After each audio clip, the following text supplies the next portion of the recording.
needed another one of these. Yeah, it of course bears repeating. If you use Steven Seagal, if you're so inclined to check out the first one, if you have to watch the prequel before the main event, then yeah, sure, go ahead and check out the first one or whatever. This counts as part 2. Yeah, we did one of these before, where we list off. Yeah, this is part 2 of what's your favorite Steven Seagal movie. Yeah, so. Do you have any other favorite Steven Seagal movies? Yeah. We were kind of forced to answer this question. We really kind of. Well, there's a bunch. But yeah. Even though he's gone, and you don't know what else he's even gonna make. Right. Eastern Europe. The Above the Wall sequel is only speculative at this point. Oh yeah, who knows if it's gonna get done? Yeah. So whereas we would just be watching whatever he comes out with here and there, new ones.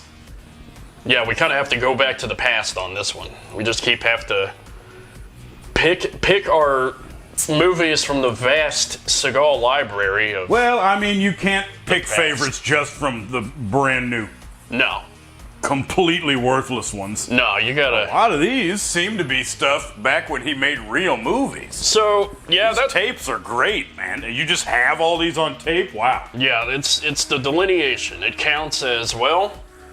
Maybe we can watch these real efforts by big publishers and find out whether or not they count as. Oh, look at this album. Yeah, that's Under Siege 2. That's a very important album. Probably the best one that in the collection. The Everett McGill. Yeah. So. But he's Glimmer Man. Big silver album right there. So. Yeah. Pretty great smorgasbord. It's part of the delineation of whether 90s Seagal counts or not. So I, of course, get to dip in. We get to dip in on the 90s because we didn't the last time. There's only 5 each. Mm-hmm. For a sequel, we elected to only do 5 list items each instead of a whole top 10. Yeah, that was... And not differentiate between... lead and... Yeah, lead role and supporting. Support character, His newer things where he's just a supporting man that never even gets out of his chair. Yeah, there's less rules on this one. So... This one was kind of easier to make. So... I hit some kind of mental block. Man, these are running together for me. Pretty bad. Well... I mean, let's face it, they're a lot of these are... He's... identical and virtually indistinguishable. If we know one thing about Steven Seagal is that he is a versatile actor. He plays a whopping 2 or 3 types of character each time. Like, what would it be? Yeah, it's an agent. An agent or a cop or mainly those two, but who cares? But anyway, yeah. I mean, they ran together for me real bad. Those. It's another reason why I couldn't do a top 10 list. Those mid-2000s ones especially, like, they tend to just, like, maybe interchange the setting.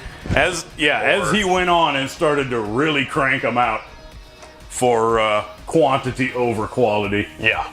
You can barely tell. Yeah, so... But yeah, let's start with your number 5. Ah, okay. Did you even put them in numerical? Did you make a... I did not. I didn't Did make you make a numerical? I didn't. Yeah, I didn't distinguish. So I just picked 5 of the funniest ones. In no particular order. Out for Justice from '91. It's so hard to even tell apart. Out for Justice. That's 91. From 1991.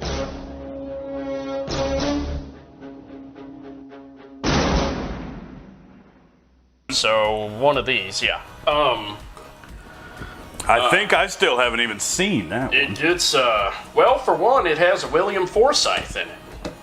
You know, from Savage Dawn and that other, the shithead Dick Tracy from the 90s. William Forsythe? Yeah, Savage Dawn. He plays the maniacal bad man. Oh, yes, the old boy from Stone Cold. Yeah, Stone Cold too. Yeah, so there it is. So William. Yeah, that's cool. I actually want to see that now. Yeah. So basic plot summary: Officer Gino Felino. How can you say that name seriously? Oh, that's Steven Seagal's name? Yeah, that is Seagal's character's name. With the whole Italian thing, right? Gino Felino. Yeah, this was when he was more on Italian culture heritage. Spends the entire movie chasing down crime lord and school buddy Richie Madonna, played by William Forsythe. Pretty Italian. Yeah. Gino is not afraid to intimidate or kill anybody that gets in his way, and Richie is also not afraid to intimidate or kill anybody that gets in his way. So it's just these two maniacal good guy versus bad guy. An action movie. Yeah. So some highlights on this one for me. It has the music that was written for the movie. Has a very awesome late 80s keyboard feel.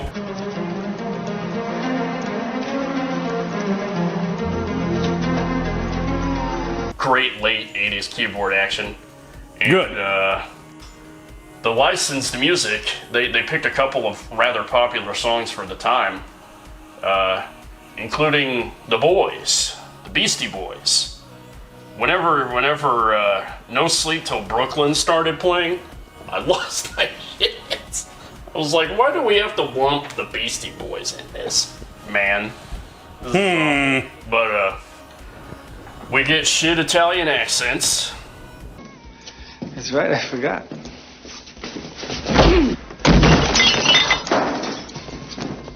Benny! How you doing, buddy? I want to talk to your brother now. He doesn't want to talk to you, himself, scumbag. From even Seagal, which should surprise nobody at this point. I like the fact that the main bad guy was just being bad. Like, he had no motive to be bad. Like, he wasn't some jaded, he wasn't a former nice guy or whatever. Or, it was just him being bad for the sake of being bad. Kind of like Kefka from Final Fantasy VI, where he just does it for the lulz or whatever. His extreme behavior is explained in the movie with a mental instability, but I mean, still. William Forsythe? Yeah. He's just being bad just for being bad. But, to me, it felt kind of like just a parody of an action movie, but of course with Steven Seagal in it, you have to take it seriously. So it's not one, but it felt like one. Does he use this? This is the beginning of that shows his love for shotguns.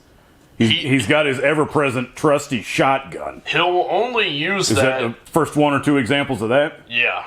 And the fun thing is that's not the prominent weapon in the movie. So. Oh, yeah, of course they'll put a different thing on the cover. Yeah. Great tagline, he's a cop. It's a dirty job, but somebody's got to take out the garbage. So. That's pretty awesome. He's a cop. It was, flip that box around real quick. Yeah, the back of that is freaking brilliant, dude. It just basically says, Steven fights crime lord by the movie. It's basically how the sales pitch goes. But yeah. Pretty great. So maybe the 90s were a simpler time. I would have been 3 when this movie came out, but yeah. So, or 2. Yeah, 3. But anyway, yeah. So Out for Justice, if you find it in the dollar bin, pick it up on DVD or VHS. Should we? Like I say, I'm just going to go along. These aren't in Yeah. a hierarchy of awards and number. So, the first one that I picked, that is Kill Switch, 2008.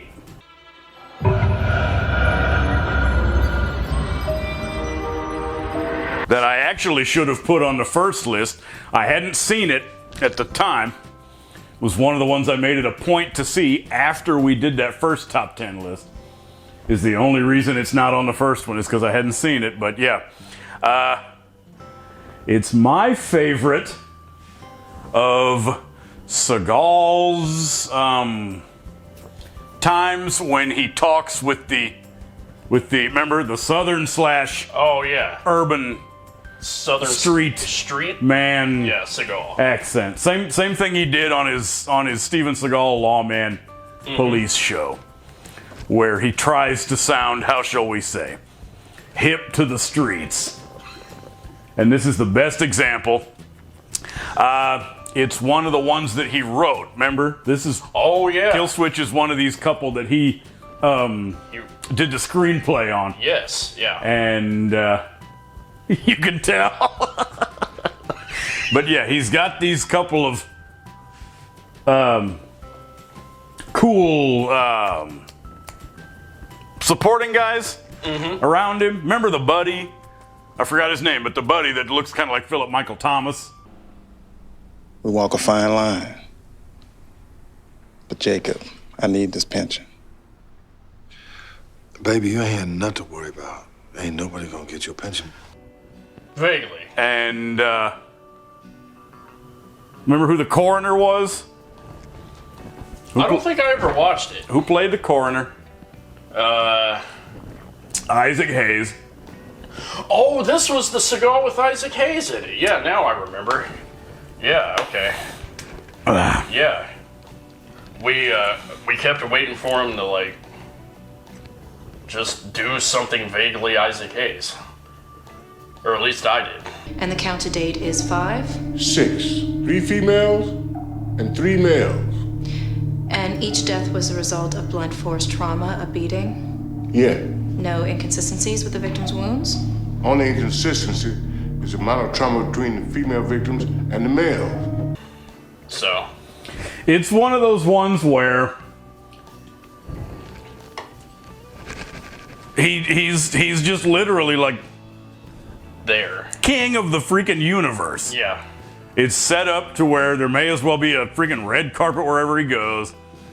Know what I mean? Yeah. Or the palms or whatever it is.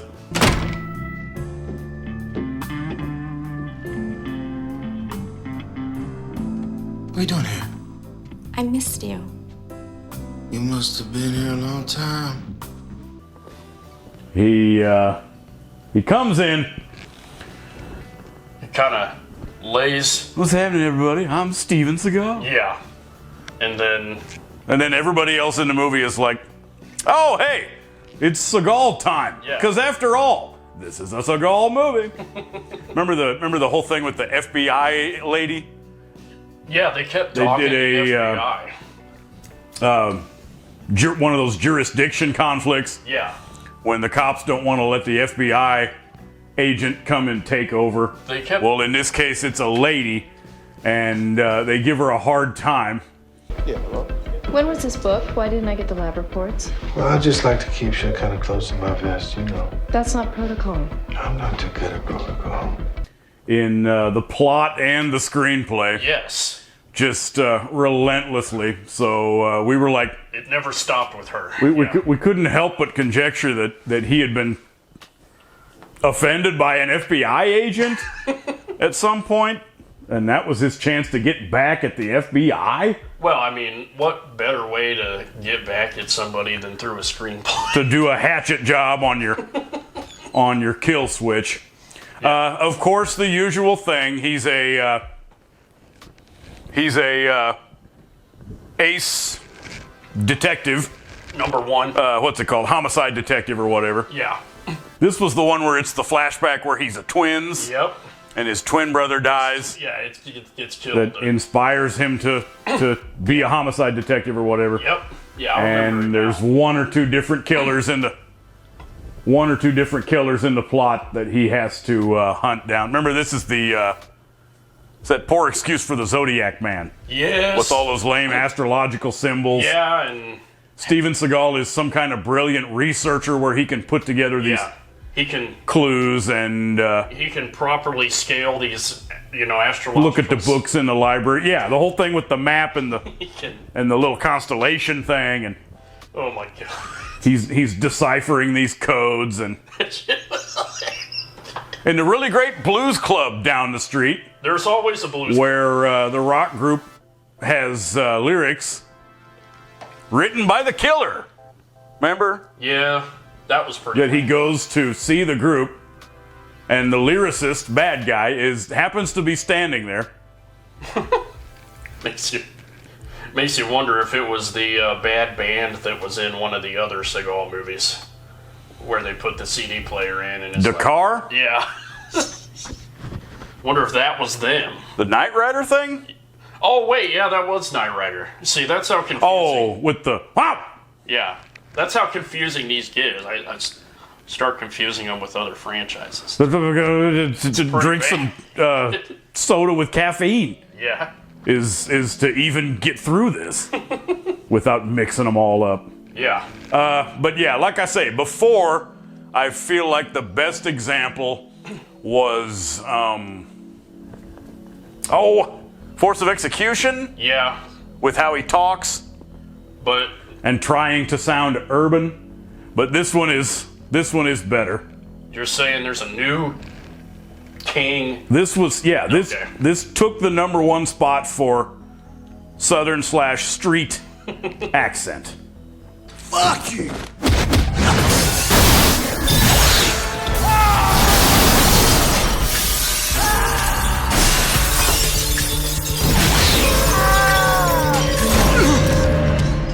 Oh, hell no, Storm. I think I dropped something. You see anything on the street down there?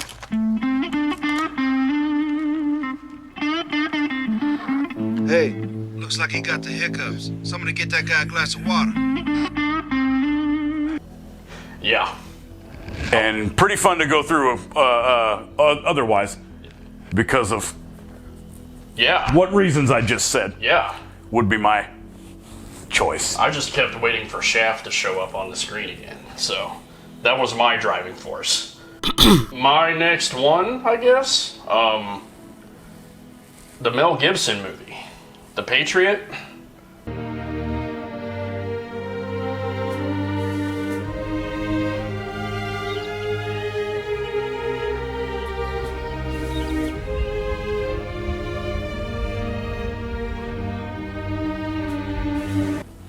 Now that is darn awesome. Is it not up here? No, it's not. Oh wait, yes it is. Yeah, it is. This was darn awesome. We went through this the other day, didn't we? Yeah, we did. The more relevant than ever. Yeah, this one has a way of clawing itself to relevancy like 20 years later. There's 2 Patriots. But yeah. Lest you need a little more confusion with titles of Seagal movies. Yeah. Here's one called The Patriot. Yeah. Which one came out first? I think same year. What was this? 94? That was 98, I think.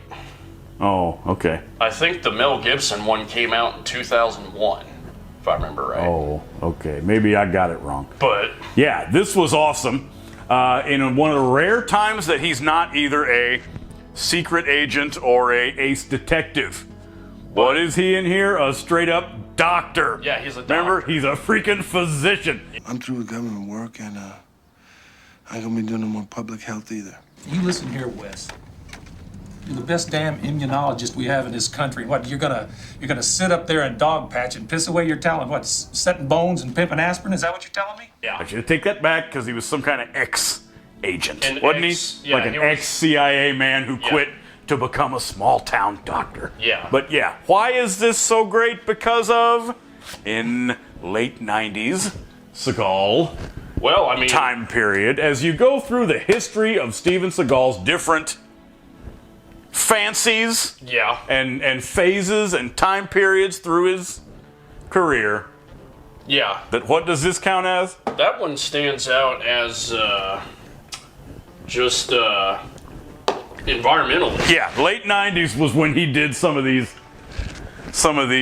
pointed environmental messages in the action movies that he made. Yeah. There's little else. We all love Fire Down Below.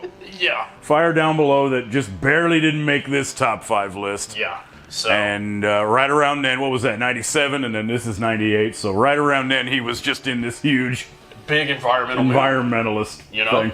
But yeah, who else, anybody else out there remembers environmental Steven Seagal? So, yeah, I mean, not a lot of other notable people in it. But, yeah. Gaylord Sartrain. Oh, yeah, it did have Gaylord in it. The earnest guy. He played, is in this. Yeah, he played the militia man, if I remember right. So somebody want to tell me why in the hell a federal posse full of piss and vinegar is going to come riding in here trying to enforce federal law? I can tell you one thing, my friends, and I mean it from my heart. When those ATF gun grabbers come knocking on my door, I'm going to be ready for them. That's right. Thank you, Counselor. And what does this involve?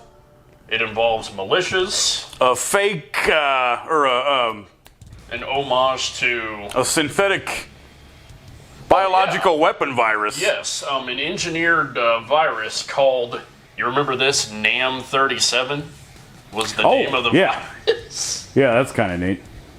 Yeah, NAM 37 or NAM. But anyway, yeah, somehow.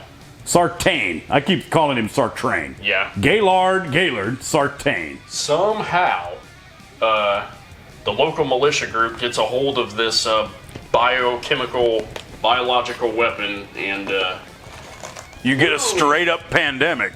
Yeah, literally spits it in the judge's face after coming on trial for some. Oh yes, that's how he first transmits it. Domestic terrorism. Mm-hmm. And then he's in there for gun charges for sawing off a shotgun barrel, and to actually, well, how else are you going to appear in front of the judge? Of course. And while they're hauling him through, he spits on goes out of his way to literally spit at the judge, and then therefore contaminating him with to help transmit the pandemic. Yeah. And they of course conveniently have local Dr. Man Steven Seagal in town in his office, and he gets to save the day through being a doctor and being his former. Yeah. Whatever the former CIA thing was. Yeah. That had something to do with great stuff like that. Yeah. Really funny to go through in a post-2020 world. Yes. Seeing nobody wear a mask at all, and it gains new light. Everybody's 1 foot away from each other the whole time. Yeah, you wouldn't even know there was a pandemic. You really wouldn't. But yeah. The earnest guy. That is so awesome that Gaylord Sartain is the down home militia man. Yeah, he did a good job. He did good on this. But yeah. Oh, I love everything he does. Yeah. And kind of a silly, kind of a convoluted sequence of events. I remember we were kind of confused as to what the heck was going on. So yeah, it's a simple enough plot. Steven Seagal finds the solution for the plague, but yeah, there were sequences where it's like, wait, what are you guys doing?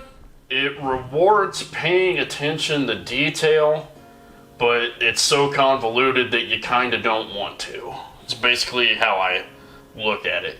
And it's when he was doing the Native American thing. That too. This is Native American Steven Seagal. That's why it's called the Patriot. He goes on. He goes on with. What is it? He has a daughter. This is one of those ones where he's a single dad. Yeah, And they call this guy his daughter's grandpa. Is it his real dad? I forgot who he was. It was. Did we find out? It's an old Native American man. Yeah, who may or may not be his real dad. They call him grandpa. That's right. It's not. It's not his real And dad. then his other daughter. Yeah. His daughter. Is that his ex-wife? Or his new girlfriend? Yeah. Anyway, it's a beautiful woman that's the daughter of the grandpa guy, Native American lady, and they go along, find a pretty cool holistic, homeopathic, natural, wildflower, holistic cure. Yeah, and stuff that can grow conveniently anywhere on Earth to sideswipe Western medicine. I actually did appreciate that. Yeah, that's the thing about these. It involves environmentalism and Native Americans, I'm on board. Yeah. It's just You can make fun of Steven Seagal. Yeah. Like we always do. But other than that, I'll actually go along with that part of what the movie's supposed to be happening. Yeah, it's just. And then remember what they did for the distribution of the cure. Oh yeah. Remember what they They literally just throw it out of a plane. Okay. We're out in these boondocks, in these prairie meadows. Mm-hmm. All of a sudden, where the wildflowers are growing. Occur Yeah. en masse. Yeah. Correct? Yep. And the military in them, FEMA or whoever, Yeah. They just gets these harvesting squadrons to till up take and- the flower petals that they pick, put them in an airplane, and then fly the airplane, and drop them back on the ground like putting out the fires or dropping the flyers. Therefore using millions of taxpayer dollars for convenient. People of Ennis, the standoff has ended. Your town is liberated. These flowers will stop the virus and are being dropped to everyone in the quarantined area. They will stop the virus if you... What are they? These are just simple mountain remedies that us highfalutin immunologists never would have thought of. Because then they don't have to go out and pick them. Yeah, all over the place. And it's the cure. Like, they don't have to boil them. Statistically, it might be more efficient. You might have gotten it to 5% more people to where they didn't have to do anything. Yeah, the 5% that wouldn't want to, pick a flower petal or whatever. But yeah, these scenes with flower petals flying out of military planes in the sky. That was hilarious. Yeah, it was. Yeah, that stood out. That was. It's again. It would have made it. If this list were bigger. Yeah. It would have been on this. Oh man. One, because I did have a fun time watching. Yeah, that was great. The Patriot. Yeah. And Steven Seagal. Yeah. Yeah. So you're late '90s environmentalism time period. 2007's Flight of Fury.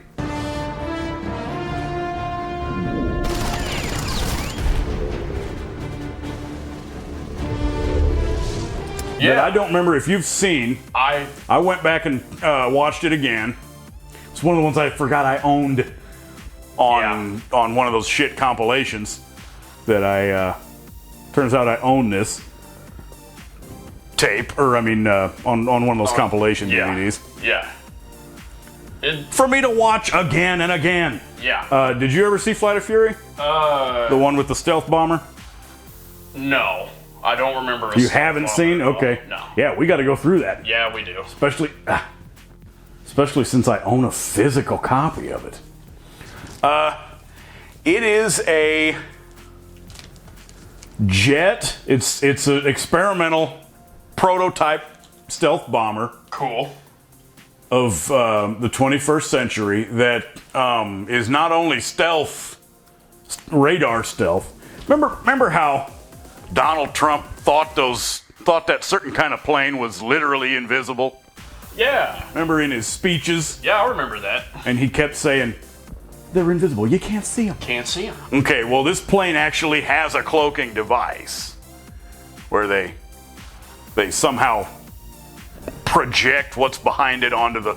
Oh. Know what I mean? It's an actual... A literal cloak. Cloaking... a light cloak thing. Where it obscures, device. Yeah. For your stealth bomber. Not a radar cloak. They're going out, testing it out. We got a couple of ace pilot guys. And, man, the pilot of the prototype runs away, flies off with it. Because he made a deal with the bad guy of the movie. Well, what do you think? Bring it to the bond.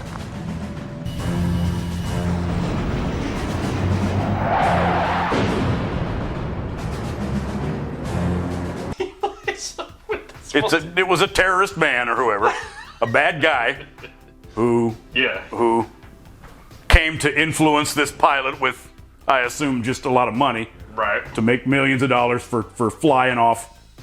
I forgot where they go. Afghanistan? Yeah. Makes sense. Yep, he flies over to Afghanistan to give this British man, somebody, the plane. The airplane, the jet. Yeah. And then something to do with Steven Seagal where he's shackled to a chair, he's tied up or whatever, he's strapped down like this, and they're getting ready to, a doctor comes in to this jail room and is getting ready to inject him in the neck with something. They don't specify. Wow. And he's got these other operatives. Yeah, the intro sequence to this movie is pretty impressively idiotic.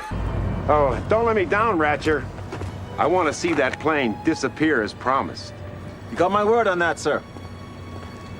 Because it doesn't explain what the heck is supposed to even be happening. He's got people on the inside. The nurse keeps him from getting killed. Somebody hands him a blade or a knife of some kind so he can cut his straps and get out. And his buddy is also the janitor right outside the door, so he can punch out those two guards. Well, that's convenient. Before Steven Seagal gets out. Yeah. Yeah, that's very convenient. Or unlock the door for him. But yeah, anyway, Seagal moves on to this, and then they do a trying to bring the retired badass back to that whole cliche. Yes. You were the best. Yeah. And he'll say something like, yeah, but it's a completely different person now. Yeah.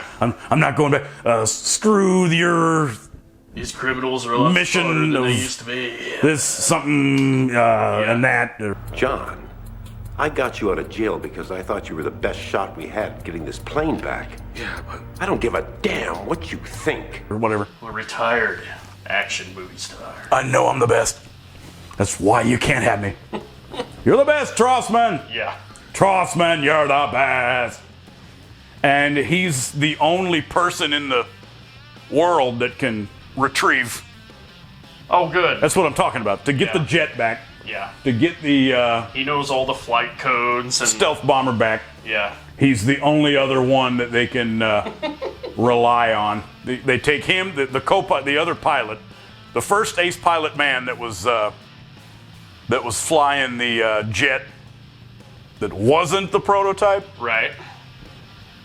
In your mission, in your test training sequence, to fight. Yeah. And to purposely dog the man or whatever. Yeah. So then he was the one who said, I don't know where he went. He must have flown off. They take that guy. They take a second pilot who might be able to pull the job off. Right. And the other funniest thing in the world that happens, and what are we missing? A hot female. Oh, good. There's a hot female. And girl. Jesus, John. I was expecting you a little later. Cool. That is some of the most ham-fisted storytelling I have ever seen, boy. He's walking along, and all of a sudden it's this attractive American lady in Afghanistan.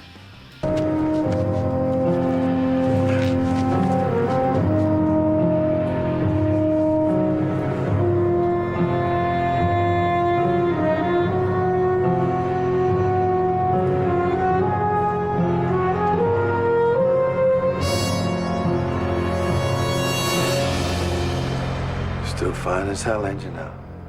Well, huh? And she's just in the movie.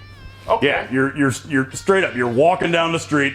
Oh, here I am in Afghanistan, and it's an ex-girlfriend of his. Oh, well, that's convenient. Who has been patiently and faithfully waiting for him to come back into her life. Oh man, yeah, you'll crack up when you see that. She'll be like, he says, oh my gosh. He walks up to her door in the heart of downtown Kabul or whatever. Yeah. It's hilarious, dude. Yeah.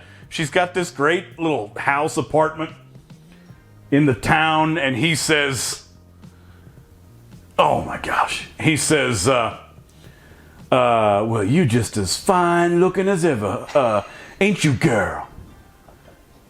Does he do the street thing? Not as extreme as in other examples, but it's still Steven Seagal talking. That's awesome.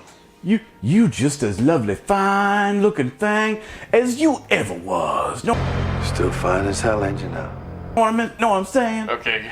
And she says, seriously, and she says something like, "Oh, I didn't know you were ever gonna come back, baby." Jesus, John. I was expecting you a little later. Yeesh, manish. That shit is that is some of the worst. Yeah. Wow. Yeah. To have that lady in there was yeah. That's how come it's on this list. Is it went from pretty stupid to volcanically stupid with that. Sounds pretty ham-fisted. Anyway, they of course go on to solve the plot. Yeah. Yeah. And you learn once again, you live and learn the lesson that Steven Seagal is awesome. Yeah. When it comes to doing Steven Seagal stuff, you need the best. The best. You got to get the boss on it. You got to get Steven Seagal. Nobody else for the job. To do Steven Seagal stuff. Yeah. Man. Yeah. Yeah, that's It's invisible. You can't even see it. Yeah, how does he know it's It's an invisible jet. Yeah. You wouldn't even know it's a jet. It's barely a jet. Barely a jet. Yeah, you didn't even. It's basically a mirror that's in the air. It's not even a plane. We'll sneak it on by. Yeah. So let's see here. Up next, I got On Deadly Ground from '94. Another great one.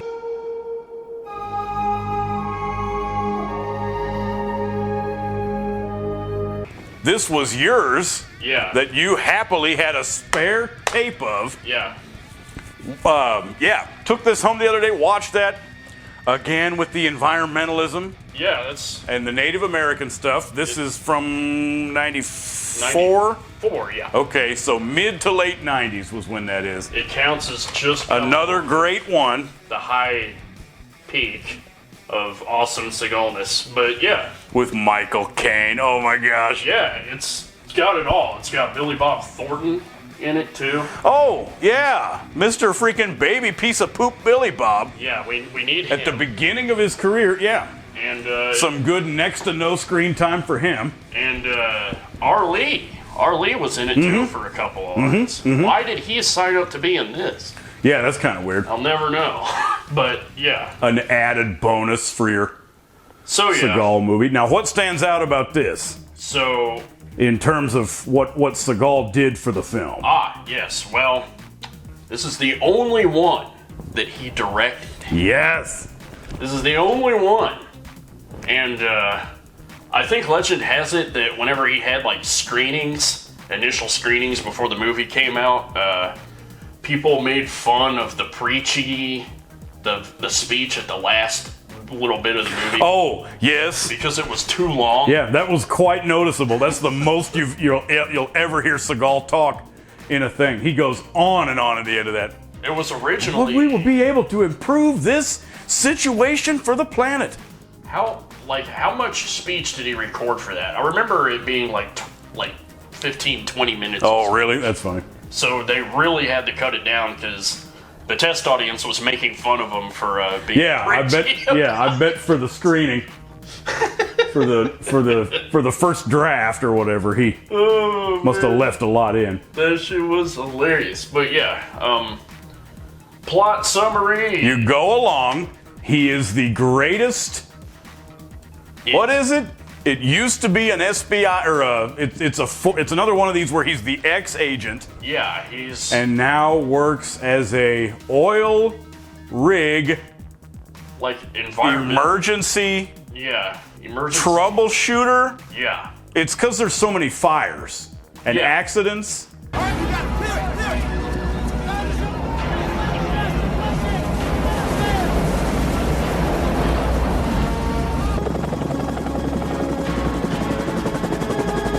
When something wrecks, and especially when there's a fire, on the oil rigs, they call They call him Steven Seagal. Yeah, this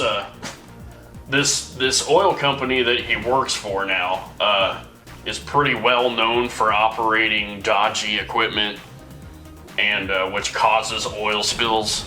So yeah, bad guy Michael Caine, who talks in an American accent. Wouldn't you Oh believe my it? gosh, I was so proud of Michael Caine coming in. And it was convincing. Don't you know I am a real bad man villain? It was very convincing. I am not British. He's got a good American accent. Pretty great. But yeah, his Steven Seagal's buddy Michael has like a disc where it's been noted that the equipment is faulty, but of course the oil company doesn't want that getting out.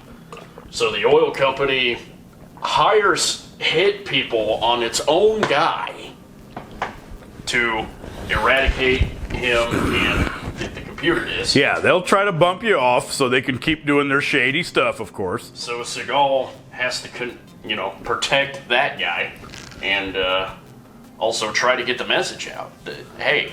Yeah, they're messing up the native, because we're in Alaska. Yeah. So it's like Eskimo villages. Yeah.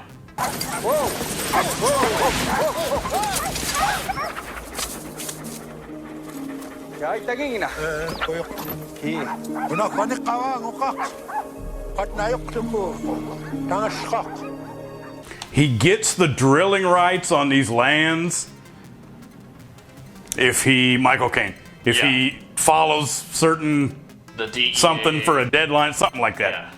Which means these villagers and these townspeople and the Eskimos are gonna be screwed. Yes. So they have to race against the clock. It's a tone-deaf speech that he gives about how the tribal mysticism isn't gonna help. Yeah, I And remember. it calls for action hero Steven Seagal stuff. Yeah. So that was kind of funny, in a Steven Seagal kind of way. Involves that one guy.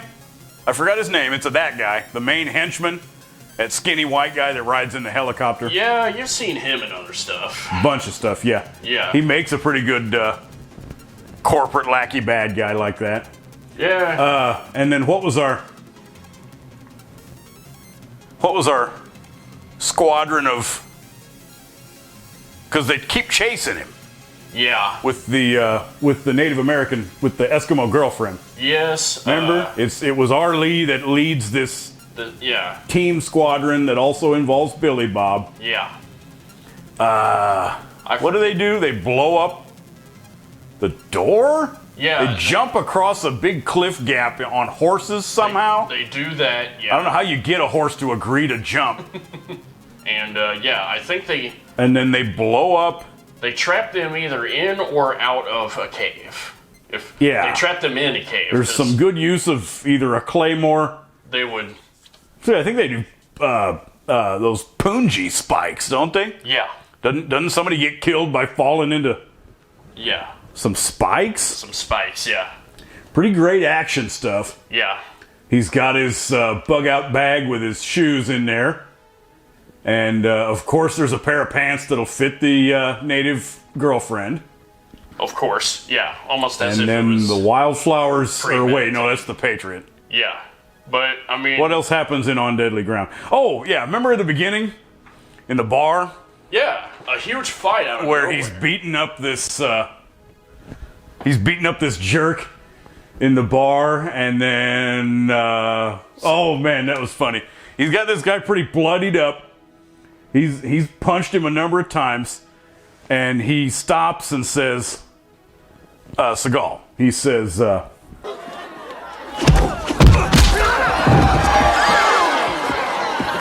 you see that?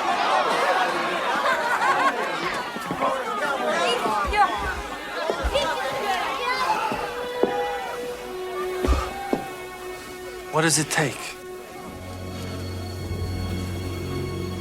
What does it take to change the essence of a man? and then the bad guy. that make these so funny Yeah. is because they're not even joking. They're trying to take this. It's very. They're trying to play this completely seriously. It's very serious. There's no humor or irony in it. And the guy says, starts crying. And the guy says, I need time. I need time to change. Oh my God, time to change. Yeah. I need time to change.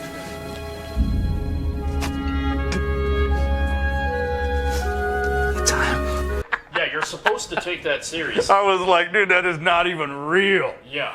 Even at the time. You're supposed to take it seriously. Even at the time, as a 14 or 15-year-old in the innocent days and primitive times of the 90s. Yeah. I would have been, dude, you guys did not even just do that scene. Yeah. Yeah, that's another great. It's hilarious. Forrest Taft, what a great name. In every way, the equal to Under Siege. Oh yeah, the best Seagal movie to date. The best one. All right then. Yeah. Yeah, I just remember that this is just overly preachy, and if it wasn't for that bar scene, I would have not taken the preaching all that seriously, because it's just taken past the serious level, you know. It's great explosions. Plenty of good explosions. Remember the whole climactic fight scene in the oil rig? Oh yeah, a lot of it. Yeah. Has some awesome action stuff. Yeah. And I don't know. Yeah, there's been other movies where he's been working class, but it's a definite change up from the 90s where he would either be a cop or an agent. So this time he's not a cop or an agent. So that's always nice. Oh, as an ex-agent who now works, yeah. Yeah. Does it count as on the blue collar side? Yeah, a little bit on the blue collar side. If you're fighting for nothing but the native tribes? Yep. So it's all good. A little bit of blue collar Seagal. I like On Deadly Ground. Yeah. Yeah. So. My third one? Yeah, sure. Submerged. I order. You obey. Yeah, I've been wanting to watch. I don't think I've watched this one, but I've been wanting to. Just goes to show how bad these run together. Because me and you went through it a few weeks ago. Remember how not much of it took place on a sub? This is one of the ones with Vinnie Jones. The sub movie that doesn't take place on a sub, or barely does. There's a few minutes on there. That's right. But remember, this is the Vinnie Jones Seagal where he's not a bad guy. The Vinnie, yeah. Where it's a group of roughnecks. He's one of his British. Remember, he's got like 12 British roughnecks. There's a lot of roughnecks, yeah. Most of them are British. Yeah. Well, they're diverse, but 3 or 4 of them are British. Pretty great. This was one of the ones. Remember how convoluted it was? If you can't remember specifically, can you at least remember how it's confusing? This plot had a lot of twists and turns. Yeah. At the end of it all, he's of course fighting a bad guy. Isn't there doesn't it involve some secret on a sub or something? Yeah. If I remember right. It's some secret footage. Yeah. You try to attack the area. They're in some kind of great compound in South America. Yeah. The villains. Vaguely remember the compound. It's about mind control.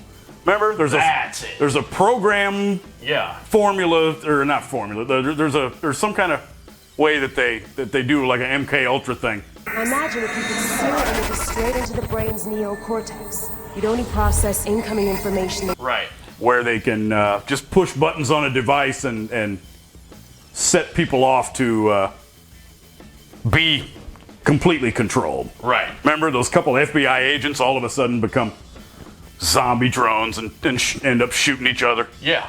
After they shoot the politician. Yeah. Anyway, he's... So, what does this mystery guy offer Hilarn that he can't do for himself?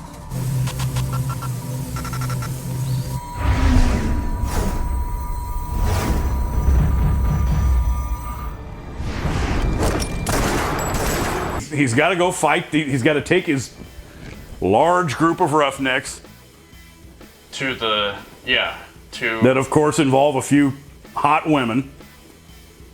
Wasn't there like a gang of hot women, like 3 or 4, if I remember right? Or am I thinking of a different movie? That's what happened with this. We got run the fuck down with this, man. So, I couldn't keep track of near the amount of details that I wanted to. It was just... It's called Submerged because some of it involves the submarine. Yeah. He's got his trusty shotgun that he wields. He has to go on to stop the assassination of some VIPs later in the movie, is where the climax takes place. You're using mind control mostly to assassinate these politicians. Remember, it was like the president of... Yeah, I remember that. The president of Colombia or the secretary of something. Yeah. I remember the mind control being, The Roughnecks have to move on to thwart some kind of other assassination. Yeah. That they're using this mind control to pull off. Remember, they're at the opera.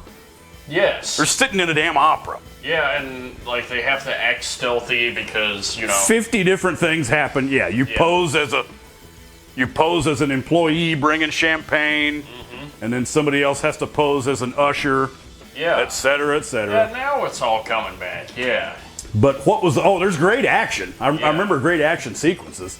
I just don't remember specifically what the heck they were doing in the damn plot. It's pretty convoluted.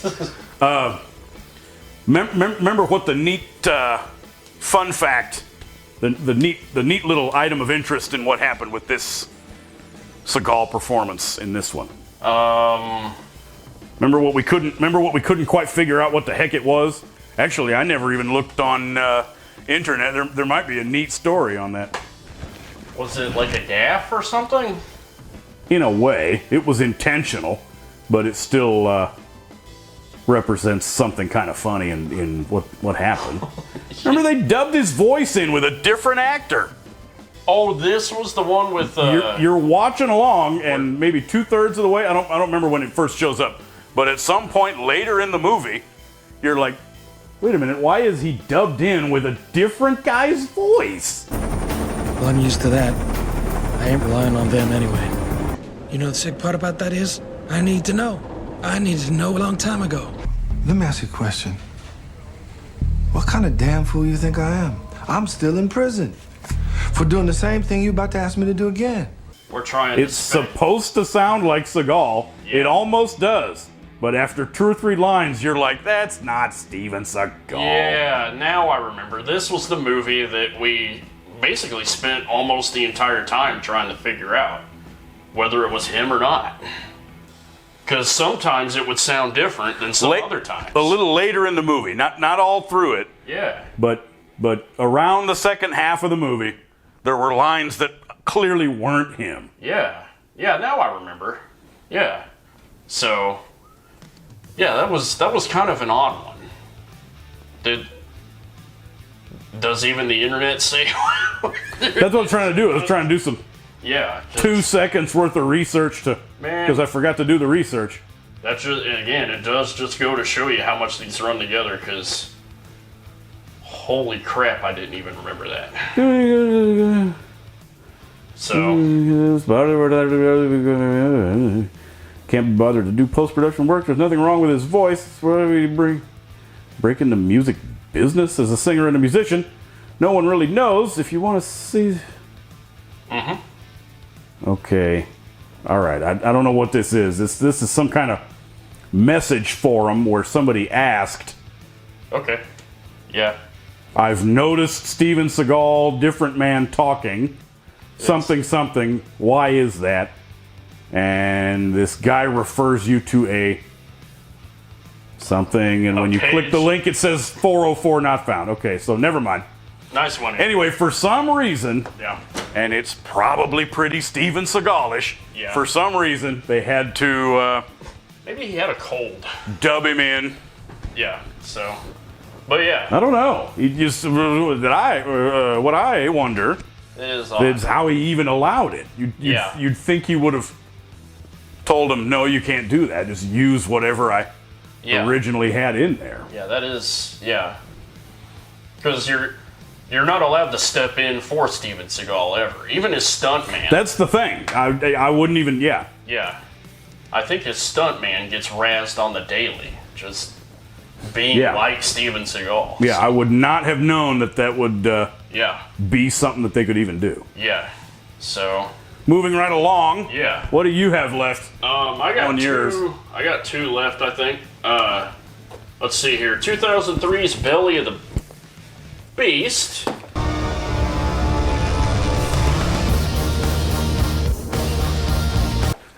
Yes, I still haven't watched this. So me and you got to watch this. This is one of these times while I'm here. A Father's Rage Knows No Limit.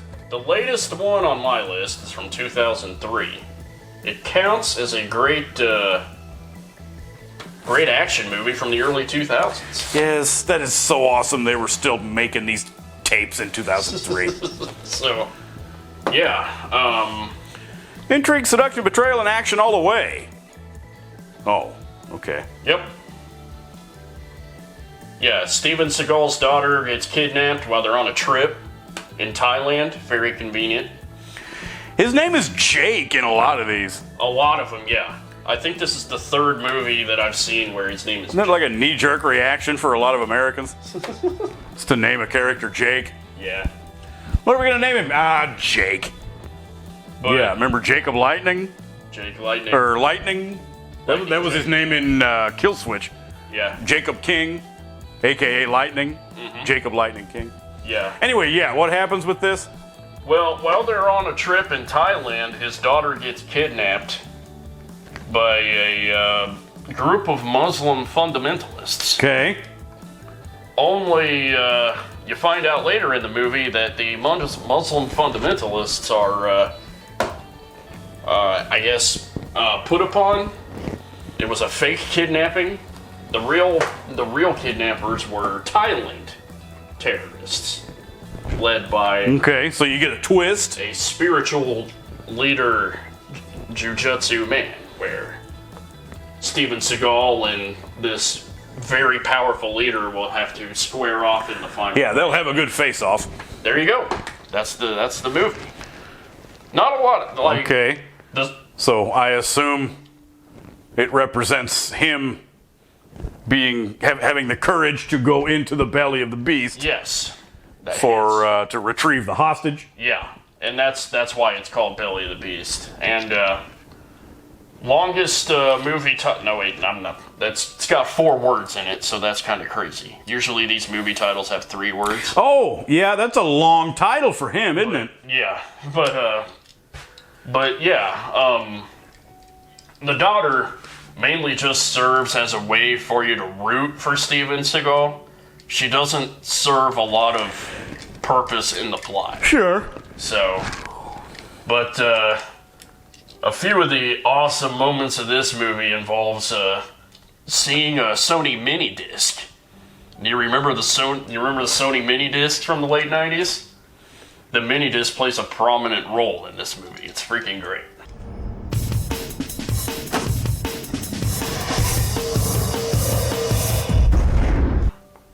But I don't know if it's the first entry in the whole Sensei Seagal thing, where he's kind of like a wisdom character.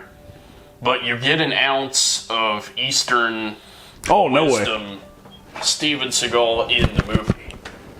Oh yeah, that's right. That one. Yeah, there's numerous examples. Yeah, that goes back pretty far. So that's good that we get yet more of. But yeah, there's no turning away Sensei Steven Seagal. There's a lot of stupid stuff in this movie, as you can imagine. Where there's a scene where he pulls open a car door while a lady's leaning on the car door like this for no good reason. So the lady falls out of the car. I'm like, okay.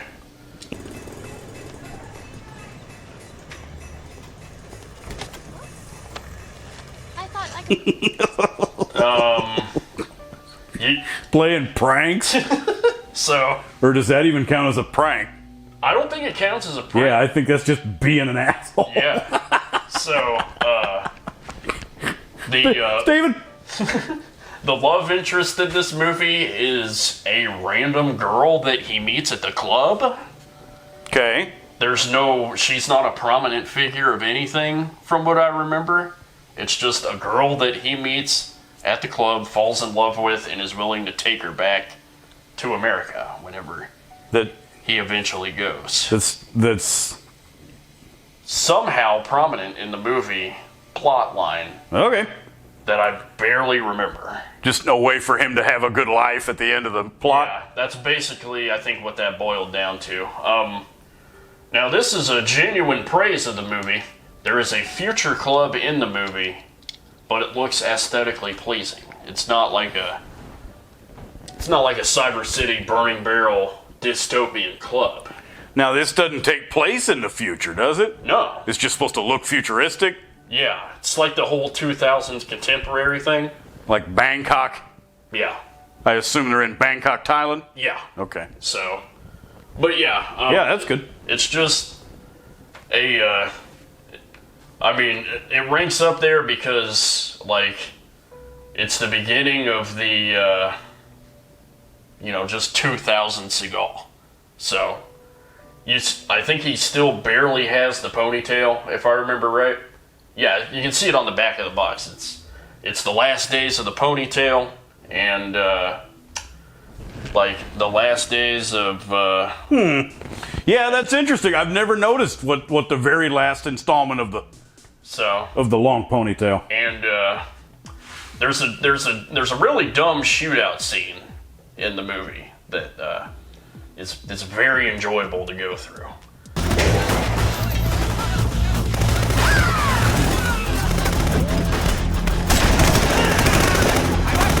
And plenty of new metal. So if you're good. By golly, if you're in the mood for new or not new news, because it would be original new. Yeah, this is news. So there you go. But yeah, that counts as great drum and bass. And new metal. Yeah, a rollicking good time. Yeah, the early 2000s. So that's what you put in your early 2000s movie. But yeah, so Belly of the Beast. Rollicking good time. Definitely. I'll want to see it. So, but yeah. Yeah, at least some of these, at least I'm not completely burnt out on Seagal and watching them. Some of these that I haven't seen, I still want to see. What is my other selection? Born to Raise Hell. That's the one. The one that wouldn't play back right on the damn... It's the internet. Streaming service. How does the audio got thrown off of this stupid thing? Yeah, how does that even work? How does the internet mess that up? That's odd. Like, because it worked fine the first time, right? It got thrown off. I tried to pause it and let it somehow right itself. Resync or whatever. It didn't work. I went away, came back to it on a different day, and it still didn't work. Anyway, Born to Raise Hell is another one that he wrote. Oh, good. So you're in for a fun time. Yeah. When it's Seagal penned, and if you like his show, it's basically patterned after that damn Police show. Awesome. Remember how all the other cops call him Chief? Yeah. Okay, well they do that in this. He wanted that to be the case. Holy crap. In Born to Raise Hell. In the movie, yeah. It's from 2010, and I thought that show was from before that. Whatever. Anyway, they'll be like, it's the same thing. They'll be like, oh, hey, what are we gonna do, Chief? He's of course the boss. Yeah. Man, takes place in like a Romania or something. Right. Of course. They are a drug enforcement task force of some kind. Kind of like an Interpol's. It's a It's a anti-terrorism and anti-drug co-op effort between whatever Eastern European, are they in Bulgaria, Romania, and the Americans. Oh, one of those. All of his work buddies Yeah. and his cop roughneck buddies are American. Yeah, okay. He says bitch a lot. He calls you bitches when he gets to write the screenplay. Cool. It'll be a this. It'll be a this. Yeah. He comes into this bar. The guy says, with his trusty shotgun, the guy says, where's your warrant? This is my warrant, bitch. Where's your friend Costello? Where's the fucking warrant? This is my warrant, bitch. You're coming with me. Sorry, you can't read. Oh my god. Let's see, there is a kingpin, there's a mobster boss that's this middle-aged, elderly,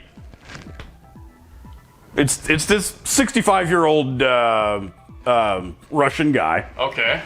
Who ends up having to team up with to take down an even worse bad guy. Oh, yeah, okay. This is the one where he has to. It's one of those. The one with the guy on the motorcycle. You gotta He has to. Yeah, it's some kind of maniacal pervert who will do like. Wow. Necrophilia. He'll come in. It's rich people. He targets rich people to break in and rob them. Okay. And then he'll kill the boyfriend and husband or whoever. Yeah. And then keep the attractive lady, and to do whatever bad, Dang. crimes, and either rape them or kill them first, and then, yeah. So anyway, it's this extreme pervert that they want to take down. They both end up having a dog in the race. So you got your Now It Concerns Us. Yeah. And they solve the rest of the movie Born to Raise Hell. Huh. I'm taking you out to jail. Fuck you, American.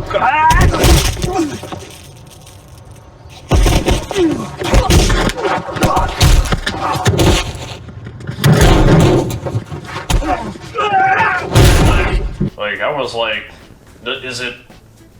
Wait a minute, no, that would be too smart for Steven Seagal. I was gonna say, is there like some type of commentary on how the younger generation is more extreme than the previous generation or whatever? But that's too smart for Steven Seagal, probably. Oh, yeah, it doesn't really... Okay. It doesn't really distinguish between... yeah. In generations. All right. It's just an even worse a guy. Yeah, okay. Than the old guy Kingpin. He's got a young daughter, and they take her hostage or something. So then it's like, okay, well, just let me kill the guy that did it, something like that. And then he'll go on to redeem himself at the end of the plot by, like, I don't know, moving to America, something like that. It's one of those things where the bad guy gives up his criminal ways or something. Yeah. Anyway. Yeah. Born to Raise Hell, again, pretty busy ass title for Seagal. Yeah, that's 4 words. It's a mouthful. Yeah. But it stood out because he wrote it. Yeah, that's and because it was a lot like Steven Seagal, Lawman. Yeah. Yeah, that's always good to see. They looking to mitts yet? You going to jail, partner. So what you saying, you found drugs in her? Yeah. You serious? Yeah, man. Dead serious. Yeah, so I think we're on my last one. Yes, we're narrowing it down. Thank you. My last one actually is this. 1, 2, 3, 4. Under Siege 2? Under Siege 2. Oh, good man.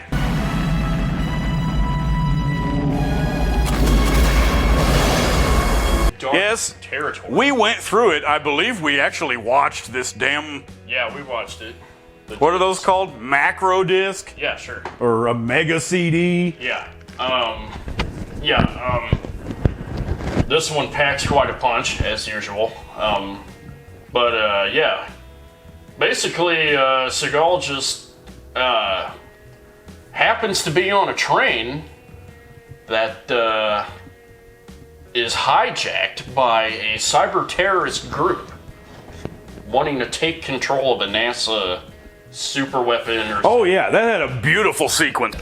Mr. Penn, ATAC is now locked out of their own system. Grazier 1 is fully under my control. And Stilgar is your bad guy. Which? With this weird gray hair. Yeah. I love seeing Everett McGill even to begin with. Yeah. I've only seen him in like 4 movies. I mean, it's just, it's great that this train had the equipment necessary to hijack a NASA satellite. It's amazing. But, yes, the sheer coincidental. Yeah. It's like a miracle. Yeah, it's never been done before. Never. But other people, other prominent people who've been in it, Peter Green from The Mask. It's always good seeing him, I think. A different Peter Green? Well, a younger Peter Green, I think. Because he was in The Mask, and I think he was in another one of these Seagals. He was in Ticker. He was like... Okay, I'd have to see who it is then. One of the buddies from the police force, I think, or the private investigator. Yeah, I don't know who that is. Who else was in Under Siege 2? Morris Chestnut. Okay, I don't know who that is. Who's that? Ricky Baker from Boys in the Hood. You want been teaching her all that jujitsu shit? I taught her a thing or two. She's lucky she's a girl, because I know a little... I know a little of that stuff myself. Yeah, that's what I hear. But as well as... I guess the name is vaguely familiar. I'd have to see him. He was in Half Past Dead, too, from our previous list. Played Urban Buddy sidekick, I think. Steven Seagal. Oh, that guy? Yeah. That's cool. And, Kurtwood Smith from the handful of you that remember that 70s show. He was Red Foreman. I couldn't stop putting the word dumbass in any of his lines. Oh, Clarence Boddicker. Yeah. The dad from... Yeah, the guy in RoboCop. Yeah. Nice. So, yeah. So, anyway, you get to see Steven Seagal do crazy action man antics on a train. Yes, you best run on the top of a train. And, or flip through and do these. Yeah.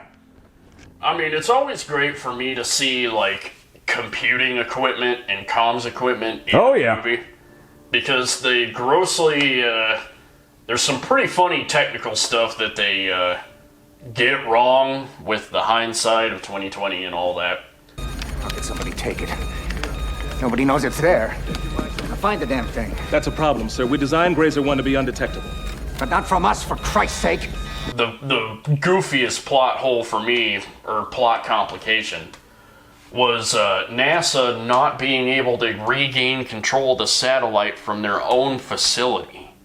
Because, like, you think they would program in, like, an override where it would be like, oh, if a signal is coming from my facility, maybe I should listen, from the satellite's point of view. But no, the cyber terrorist commands always take precedent. I love when stuff like that is. Maybe it's like a super admin technique. I don't know. But yeah, we could come up with something. But yeah, there was phenomenal green screening in this movie, like where Steven Seagal's face is like almost unnaturally close, and then the freaking green screen is like the perspectives aren't right or whatever. That's good. It's freaking. I mean, just the end of the movie counts down. There's a timer to the end of the movie, man, like Speed or whatever. I mean, it's just... You're literally fighting the clock. It's just... And shooting a cell phone to disable the comms jammer on the set. It's just so stupid. Man, yeah, I'm going to want to see that again. Oh my gosh. I'm going to go through a whole nother... Dude. Veritable marathon. Well, I only watched it once. Apparently, I don't remember enough of it. But, yeah. Because, yeah, that sounds great. Yeah, but... I mean, I remember compartments of a train, and I remember Stilgar being pissed off. Yeah. Because Seagal, they kept messing it up and letting Seagal keep progressing in his efforts to thwart them. Yeah. They. How that normally works. I remember. That whole diehardish group of bad guys things. I remember it being hard for them to extract the password, so they got really pissed off. Eventually, I don't think it was killing them, but it was darn close. So, but yeah, and also you get your Under Siege 1 plot point somewhere in the train sequence, just in case you didn't watch the original one. Oh yes, he'll be Jake Lawler or Jake and Economaki or whatever his name is. They also take the opportunity to basically jack Steven Seagal off and say like I can't go. The bad guys in this movie are like, I can't go up against him because he was the best guy. Yeah, he was known from the previous. They'll say something like, dude, he is the baddest. Yeah, as if we didn't know he was the best guy already. Like the bad guys. We would have to go back and find. That'll actually be interesting. Any of these other ones we do, let's try to find the best example of them doing that. Yeah. It might be R. Lee from On Deadly Ground. Remember that crap? Intel tells us we're dealing with one guy. We think we got a fucking fire team out there. My guy in D.C. tells me that we are not dealing with the student here. We're dealing with the professor. Anytime the military has an operation that can't fail, they call this guy in to train the troops, okay? He's the kind of guy that would drink a gallon of gasoline so he could piss in your campfire. You could drop this guy off at the Arctic Circle wearing a pair of bikini underwear without his toothbrush, and tomorrow afternoon he's going to show up at your poolside with $1 million smile and a fistful of pesos. This guy's a professional, you got me? If he reaches this rig, we're all going to be nothing but a big goddamn hole right in the middle of Alaska. So let's go find him and kill him and get rid of the son of a bitch. Yeah, he does this whole speech about how great Steven Seagal is. Yeah. That blew me away the first time I saw We can't beat him. We know we're going to lose by the end of this film. I mean, not whenever R. Lee says it, you know it's true. But yeah, then you really know. Yeah. But yeah, that's kind of a interesting thing to look for is the best examples of them. Yeah. Describing just how great. Yeah. Man. So, but yeah. Under Siege 2. And it's not just Under Siege 2. It's Under Siege 2 Dark Territory. So yeah, it's man, that is awesome. You might want to put that in a picture frame one of these days. It's 5 words. What? Oh, counting the number 2? Yeah. Under Siege 2. Yeah. So. Yep. But yeah, always. I'm actually probably gonna watch this again sometime. So, but. And we can't do a honorable mentions. No. For this. Yeah. We decided we kind of wanted to, but decided not to. Yeah. In case this ever turns into a part 3. Yeah, we gotta kind of. In the. Since we're not cranking. There's still a good chunk, even though he's exiled in Russia and not making Romania movies. Yeah. There's still a bunch. There is. I've never seen End of a Gun. I've yet to talk about Glimmerman. Freaking, what was that other one? Beyond Evil or something? Not Out of Touch. The 2 Kills. Yeah. It wasn't hard to kill. It was the others. Beyond the Kill? Out for a Kill. Out for a Kill and... A View to a Kill? Usage to Kill. Anyway, there's still a lot we haven't even freaking seen. Yeah. Yeah. Granted, it won't. It'll be a long time from now. Yeah. We have to take another nice break from. Yeah. But quickly, let's mention your other. Don't you own that on disc? Executive Decision. Yeah, I do. I could have sworn we watched that on. Yeah, we watched it on CD. Yeah. It stands out. It doesn't count as a favorite. No. But it stands out because he's gone after the first act. Remember that? Yep. Remember Steven Seagal? It's weird. Yeah. It's an ensemble cast. Who knew he agreed to do it? It was just because it still kind of counted as big Hollywood, I say. Yeah, and that he wanted to Be a part of it. Go ahead and be in something that counted as big money. It had a great ensemble cast of the stars. Right. And you get to work with Halle Berry. Your boy Kurt. I doubt he was mad about that. Yeah. But then he vanishes in the most spectacular. Dies in an extremely comical way. Yeah. Yeah, it's like something from a parallel universe. Yeah. You're like, what? Steven Seagal movie. And then even is this? He, of course, never agreed to do anything like that again. No, and we were taking bets on whether he would come back at the end. Yeah, if you've never seen Executive Decision, which I had unfamiliar with it. Yeah. That you're like, wait, now is he gonna somehow be responsible for solving the whole plot? I don't know. When you're competing with Kurt Russell, that's a hell of a competition. So. Yeah, I was like, is he just gonna appear out of the toilet and punch out John Leguizamo and do a better job than John Leguizamo? It's he can. Darn hilarious, and clearly it's not a thing he would have enjoyed, so he never did anything like that again. Yeah.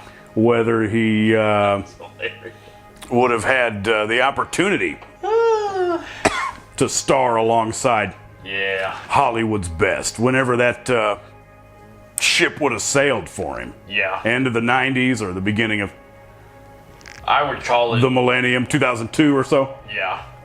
Definitely, by the millennium. When he started looking like Shemp. Yep. Shemp. Shemp Seagal. But anyway, what happens?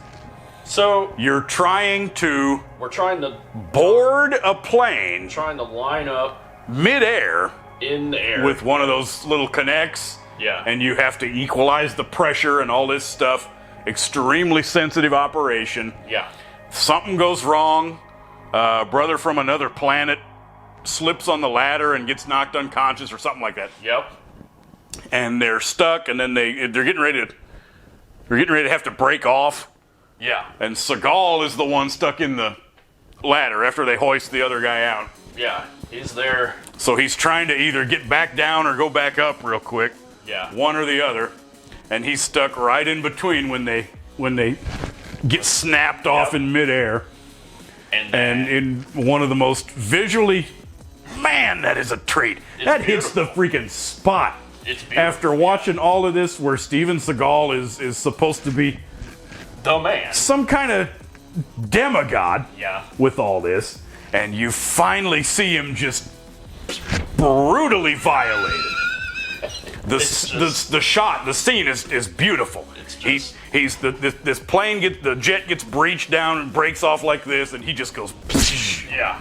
Whoa. The most flies. Whoa. some grade A cinematography. Whoever did that deserves a raise. Massively.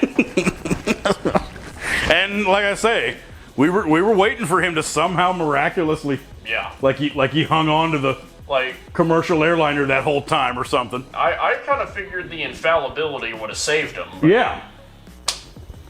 Sadly, that wasn't the case.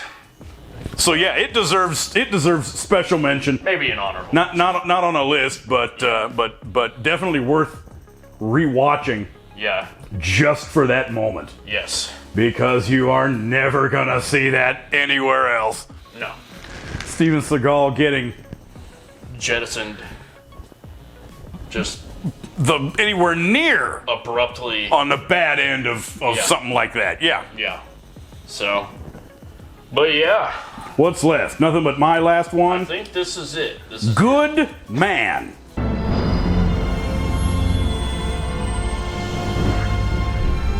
A Good Man. So we can finally be back to the shorter titles. Yes. Good Man. A Good Man. One of the. It turned out to be a lot more than I thought. Keone Waxman directed. Oh, it's a Keone. In his liaison with Keone Waxman that's lasted several years. Good. Yeah, apparently he directed like 8 or 9 of them, or maybe more than that. I thought it was only like 3 or 4, but there's a lot. Yeah. A Good Man. A bountiful man. That You take place in Russia or Eastern Europe somewhere. This is the one with the neighbor lady that he's never met, but somehow knows. Okay. Is beautiful and available. All right. With a daughter, except it's not a daughter, it's her little sister. It's one of those where it's a hot woman and the little girl next to her that they're walking along that ends up being somehow their sister that's 20 to 25 years younger than her. That's funny. And lock themselves out of their fine Eastern European apartment. Don't tell me I lost them again. Hey! What's happening? You locked out? You want some help? This would be great. Right. Building complex door. And he comes up with a drill and says, "Oh, I didn't know you were my neighbor. Nice to finally meet you. Here's this that I'll use to drill the lock out. Oh, by the way, remember? Or were you not there when we saw I it? think I watched it. Yeah, maybe I watched this by myself. They'll befriend a dog. He immediately bonds with the young girl by having his dog with him. So then because she gets to name him. Remember? Okay. What's your dog's name? What a great dog, Mr. Seagal. What's his name? I never named him. What's happening? What's his name? You know, I just never named him. You can name him. Roman. Roman? Roman it is. Why don't you give him a name right now? Oh my god. And she'll say something like, Sniffles? Gorbachev or Oh, okay. Okay. Gave it a name. Okay. So he's of course mega hero. Yeah. Man, something really stupid with some mobsters, of course, where he is the greatest. Oh yeah. What's it called? Intel or greatest counter mob Assassin. Oh, okay. This is the one with the white ghost. Man, Guai Long, or whatever it's called. I forgot the Chinese, but he does this signature thing where he writes in blood on the scene of the crime. Dude, that sounds cool. After he kills you. Yeah. And he calls himself the White Ghost. He'll light some incense sticks, throw them on the ground, sign his autograph of Guai Long or whatever it's called, White Ghost, and leave his calling card as a warning that you and your whole operation are in danger, doomed, by the greatest assassin of our times. Huh. I think, isn't it? That sounds pretty badass. Is that which one this is? I think it is.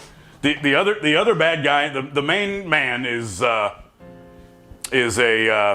Chinese mob boss. Oh, of course. So then they go through these deals. Yeah. Because it was a hit job in his Black Ops back when he was an agent. Oh, he was an agent. And they had two targets, one of which was that guy, but they failed. They only got one of the targets, and they failed to get him. So ever since then, he dedicated his life to to somehow being rich enough to just live there and wait for the chance to do a samurai sword fight, something like that. In Russia? Okay. Yeah, I believe so. That makes a lot of sense.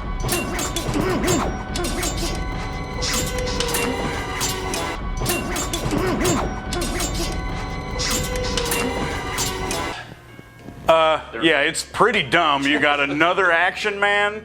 He shares the action hero fight screen time with this other guy that counts as the girl's brother. Ah, okay. So it wouldn't be too weird if him and the girl were to fall in love then, basically, right? So he's mixed up in the mob stuff with the underboss of the Chinese guy. And for part of the payment and owing the money, that what that guy owes him, that the hot girl has to work in his prostitution bar or strip club that also involves hookers. I see. Except she's not one of them or even has to dance. She's just a bartender. Oh, okay, so it's one of these things. And where... the threat of maybe making her do the human trafficking or at least be a stripper. Yeah, it's one of those things where, like... And Steven Seagal frequents that bar. He claims he goes there to drink, but he mostly just stands there to beat guys up. Well, and to advance the plot with the hot girl. What else would Steven Seagal do? Something involving kidnapping the little sister, the kid. Yeah. Where that's their chance to rally and go kill all of the bad mob guys. This sounds like a movie that I gotta watch. It made this list, yeah. So it's the A Good Man movie. Now remember the key moment of this. Remember what the key moment of this movie is. Is this This is my favorite. This is now my favorite Steven Seagal one-liner. Oh yeah. Is it? Remember, it's part of his Southern/street talk. So it is. It is accent. Is it time to snatch every motherfucker's birthday? They come in, they do something bad. I forgot what they do, but they killed. What do they do? Oh yeah, part of it involves a priest. Oh no. One of his good guy helpers that helps him in the movie is a movie priest. All right. And they come in, beat up the priest at the church, and kidnap one of the girls. Okay. Steven Seagal wasn't there. Gets back, walks in, and the priest goes, "Know what I mean? Yeah. They beat me up and kidnapped her, whatever." And they get locked on this shot of him. Yeah. He may as well go, "Damn it." Sits there in silence for 10 seconds and then goes, "I will snatch every motherfucker birthday." Seriously. Like you're supposed to take it seriously. You didn't even know what he said to begin with. You finally put it together that he's doing urban talk of skipping the S off of the... Oh, yeah. Taking the S off of a possessive. Yeah. He's here to snatch every motherfucker's birthday. He's saying, okay, well, that means now I'm going to snatch every motherfucker's birthday. Yeah. I'm going to take away all of their birthdays, as in kill them. That's a pretty lame way of putting it, too. It's great. He's mad as hell. They just kidnapped whoever that he cares a lot about. Yeah. And then I will snatch every motherfucker birthday. Yeah. Yeah. That's what a line. That is Steven. That is a damn good line. Thank you for continuing to do this crap. They've run together at this point. They have. To where they're not quite as excitingly enjoyable and amusing as they used to be. Yeah. Just because we've seen so many. Mm-hmm. But I do agree. We can't say there's not great moments in them. I do agree. And lots of good enjoyment either way. Quality enjoyment. So, we have to thank him. Yeah. And for doing these Steven Seagal things. Even if we can eke out, if we can get that one above the law sequel, because I'm kind of interested how they're going to treat his character, because he's playing the same guy 30 years later. Yeah.